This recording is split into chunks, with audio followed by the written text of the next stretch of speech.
أعوذ بالله من الشيطان الرجيم. بسم الله الرحمن الرحيم. قل أوحي إلي أنه استمع نفر من الجن فقالوا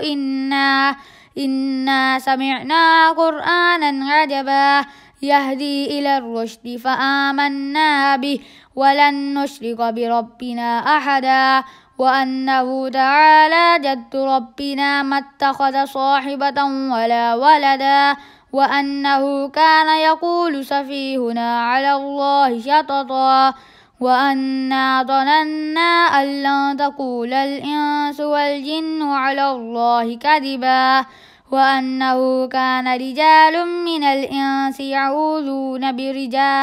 برجال من الجن فزادوهم رهقا وأنهم ظنوا كما ظننتم أن لن يبعث الله أحدا وأنا لمسنا السماء فوجدناها مليت حرسا شديدا وشوبا وأنا كنا نقعد منها مقاعد للسمع فمن يستمع الآن يجد له شهابا رصدا وأنا لا ندري أشر أريد بمن في الأرض أم أراد بهم ربهم رشدا وأنا منا الصالحون ومنا دون ذلك كنا طرائق قددا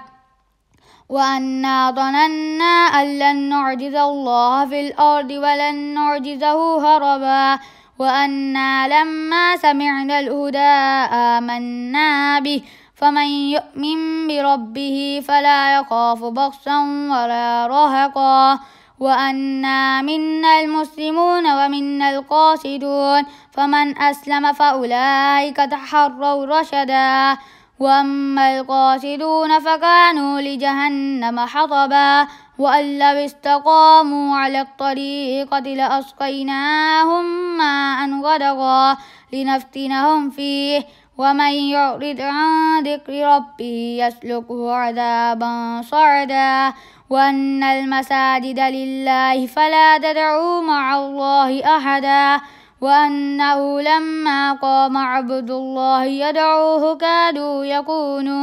يكونون عليه لبدا قل إنما أدعو ربي ولا أشرك به أحدا قل إني لا أملك لكم ضرا ولا رشدا قل إني لن يجيرني من الله أحد ولن أجد من دونه ملتحدا إلا بلاغا من الله ورسالاته ومن يعص الله ورسوله فإن له نار جهنم خالدين فيها أبدا حتى إذا رأوا ما يوعدون فسيعلمون من أضعف ناصرا وأقل عددا قل إن أدري أقريب ما توعدون أم يجعل له ربي أمدا عالم الغيب فلا يظهر على غيبه أحدا إلا من ارتضى من رسول فإنه يسلك من بين يديه ومن خلفه رصدا ليعلم أن قد أبلغوا رسالات ربهم وأحاط بما لديهم وأحصى كل شيء عددا